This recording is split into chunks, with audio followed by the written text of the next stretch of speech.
After 4 long years of waiting for this exact board game and playing it, I can say, well, it was all worth it.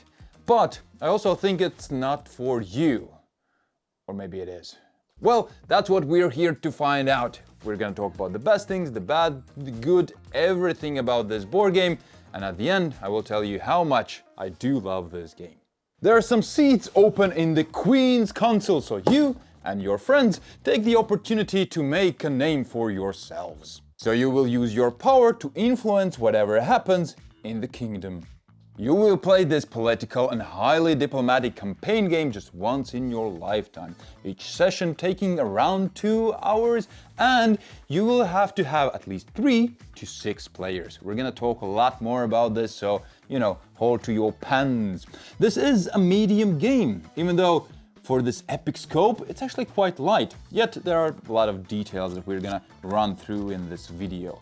So, a heavy rulebook, yet a medium or even a light gameplay.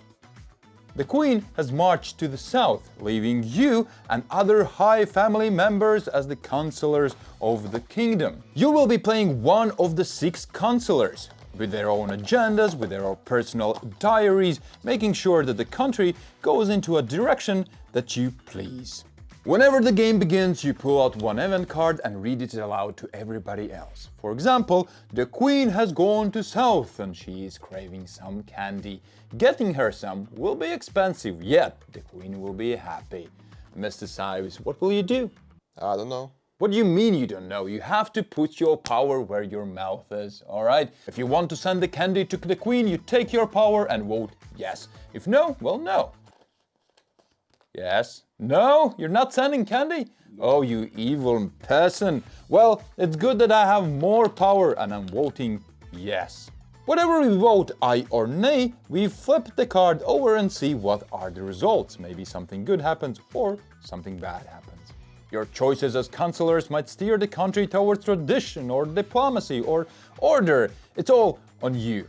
Plus, a lot of choices will also impact your personal story, your choices, and add some stickers to your diary, which changes everything. There are 7 main storylines, and when they are all finished, you're done with the game. But because of your choices, you might open up some envelopes and not others, making sure your story ends differently than mine, which is probably a good thing. So mechanism-wise, you just get a card that you read and then vote on it. That's it. And that simplicity is one of my favorite things about the game. So let's talk about it. These 4 simple components is what drives the game. You have your event cards, you have your power tokens where you vote, and then depending on what you voted, you open envelopes with new cards. That's the game. But then the game introduces new resources, things that you can use to upgrade your faction or to bribe other players to vote towards your side. Then you have these sticker sheets which you can use to upgrade the country and your regions permanently. This is my game, I don't want to ruin it, sorry. For filming purposes, we just destroyed my game. Now it's back, okay. Then there are some personal agendas we're gonna talk about, and lots more. And even with all of those things and some secret boxes that you can open up, it's still simple. It's a very, very simple and straightforward board game. Yet, nothing else really matters for those 2 or 3 hours. I'm always so invested where the country is going. If it's going too much towards force, I'm always pushing back, and then it's going back because others are voting for force, and it makes me angry, it makes me happy, it makes me... I don't know what it makes me. It just makes me invested. And yes, even though I'm completely invested in what will happen with the kingdom, I'm even more invested in me, in my things, in my personal story. And there's plenty of it here. First thing that happens in the game, you pick a council member, and one might be all about science and pushing the country towards progress. Another might be all about some shady things and selling drugs on the side. You know what you're gonna do. Or you might play the country's little finger, trying to push the unkissed towards your own personal agendas and things, and just trying to manipulate everyone and everything. And next up, you take your family sticker and place it somewhere on the map, taking control of that region.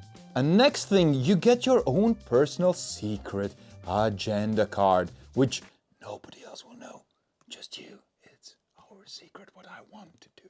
So whenever you pull out an event card, it might mention your region or your agenda or something you're personally really interested in. So on one hand, you really want to help the kingdom and want to vote for this really good thing. Or in this case, it really pushes forward your personal agenda. So depending on your choices, discussions and voting, the main 7 storylines will end up completely different, changing Gankist forever. And on top of that, your personal story also has multiple possible endings depending on your choices and your wrong or right doings. And this dilemma of your personal interests versus the kingdoms is what I really love about the game. Number one thing is the moral compass that always gets, forgotten once you play this game. I love that these cards are not always black or white, and even when they are, well, tricky. Obviously, guys, child labor is a bad thing. We shouldn't even be talking about it. It's a nay. Right, Giannis? What do you mean you're thinking about it? What do you mean it gets us money? Giannis? This game makes it so easy to jump into the shoes of a corrupt drug dealer. Or a sneaky little person who's ready to help everyone as long as he gets the biggest part of their reward. Or somebody who loves art and is all about freedom as long as his region blooms and prospers. And here's my favorite little tiny detail about the game. Whenever the vote ends, all winners use their power and send it to the capital. And whoever passes the next vote will be able to split that power in the middle. Which means it's highly beneficial to just pass the votes that are happening because, well, you can get tons of powers, and new mechanisms introduce also other reasons why you should pass, because the first player who passes gets a bigger army. You invest more resources and time into building up your family. So Adrianis has made this huge inspirational speech about how we really all need to put our powers together and win this vote for the sake of good. He passes, but in any ways, it makes you feel things like no other board game has ever done. So a lot of players really like this intrigue and backstabbing, and some don't. And that's exactly why we're here. Let's figure out why this game might not be for you. We have come down to 6 different things that might make this game not for you, or something that we personally did not like. Starting out with the 6th thing right here, which are the components. So all of these are actually deluxe pieces. The wooden things, they look great, right? But the game originally comes with these pieces, which don't look that good at all. Well, they're sturdy cardboard, but just the visuals, not that great. The biggest deal is, well, the map. Is this flimsy little paper that looks super cheap. And for example, we have this board that already has bent a little bit. Well, that's maybe how we took care of it, but overall, the quality is fine. It's not bad, it's fine. So I replaced the component quality at the bottom of how bad the things are. It doesn't really matter, just the map mostly could have been made better. So with the 6th point getting out of the way, we can talk about the 5th most important thing, which is, well, the content is quite gory, violent, and, well, sometimes just too much. Overall, I really love the story. I feel really invested in it, and it's interesting, and it's different, and it's really Game of Thrones-y. I can't make, no. And sometimes it's like, yeah, it fits the theme, it's all about it, sure. But once you get 1, 2, 3 stories that get darker, darker, and darker, it even loses some of its charm, some of the illusion of us being there, because it feels like they're just pushing too hard, like trying too hard to be edgy. It might have just been how the cards shuffled one after another for us, but it felt like a thing X happened. Then that X thing got gory and nasty, and then that gory nasty thing happened in the city center, and then that thing happened and took over the world. I'm exaggerating, but it a little bit ruined the intrigue immersion is the word I'm looking for. Not too bad, but some cards are really, really like too much maybe. And number 4 is right here, which is the player count. It's from 3 to 6, yet you always should play with 6 players. Queen's Dilemma is all about discussions, different point views, voting, and interaction, which means the more players you have, the more of that goodness you have, which means you will have to invite Mr. Yanis. Which for grown-ups is not an easy feat to always manage to get that many players.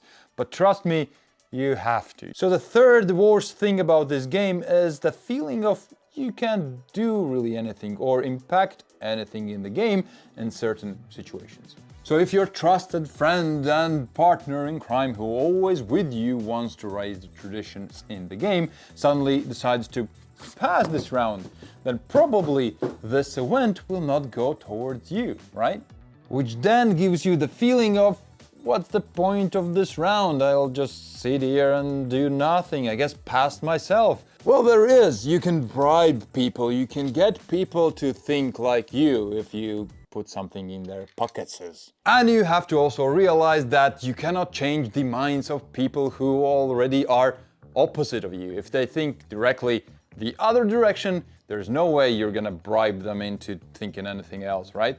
But there are some weak points. You have to target the undecided people. And if you do, it usually goes towards you. But still, if you can't, then you will feel like, what's the point? And number 2 thing why this game might not be for you is that nothing here really is that important. The mechanisms and all that, well, it doesn't matter if you don't have the right people to play with. You yourself have to be a person who likes to talk, who likes to discuss, who can throw away some of your own moral compasses for the sake of the game being awesome. And the people you play with have to be the same. The mechanisms do not matter. What matters is if you can fight it out and have a good time doing it, okay? All board games really depend on the player you play with. This game takes it to a whole new level. Your gaming experience will be completely dependent on you and the players you played with. And now with the humans taken care of, there's only one thing we need to talk about. This deck of cards. From all these agendas, envelopes, event cards, and so on and so forth, there's a bunch of them that just do not matter at all. Some of these cards will be really, really important. It will make you open some envelopes or do other things that changes the game completely for you. And others will do nothing. So the thing that really differentiates one card that matters to another card that doesn't is nothing. Maybe you can read between the lines, but in general, you can put all your effort, all your resources into winning this one argument. And at the end, it changed nothing. So in this huge pile of cards, I would guess there is a third that don't do too much, all right? That feel like I just wasted resources on nothing, and it's for you to figure these things out. I feel like this is the biggest criticism of the game from the internet. The thing that there are so many decisions, so many important ones, then also hidden some that don't change anything, which I don't mind because I feel like, well, in life as well, you don't see really the future, right? But anyways, this is the most feels bad part of the game. So to summarize all the good and the bad, this board game is more of an experience. It depends on the players more than on the mechanisms. It's something very, very unique. And for me, and this is a personal rating, for me personally, because it is very personal, I waited for this game for 4 years because I loved the previous iteration. This makes the game even better with even more stuff. I just freaking love Queen's Dilemma. What can I say? Just like I love the alternatives that we're gonna talk about now. The reason why I love this game so much is also the reason why I cannot find a really, really good alternative, because there's nothing, and I mean nothing, like this. It's very unique at its own. If you want the diplomacy and talking and in a much quicker and more manageable package, I suggest Zoo Waddies, because in this game you have to climb up the zoo ladders, but the only way you can make meaningful progress is if you talk with other players, if you make a deal and both of you move or somebody lets you buy and so on. So it's all about diplomacy and talking. And if you want this progress, you can play this solitaire game, but you will have your stickers, you will build up your own city. There will be the short paragraphs of story, which are really funny and nice and cool. So these two together are kind of this, but not really close. There's nothing like Queen's Dilemma, I promise you. But these are super fun, cool games that you can get a little taste if you don't want to get or cannot get those 6 players together. You know, it's kind of insane to get 6 players all the time. Trust me, I know. That's about it. Thank you for watching. If you enjoyed it, make sure to like, subscribe, hype the video up. I don't have any clue what it does, but it helps us get more views. So thank you if you do. Bye. I don't know what's with the kisses, but the mustache make me want to do that. It's just a thing.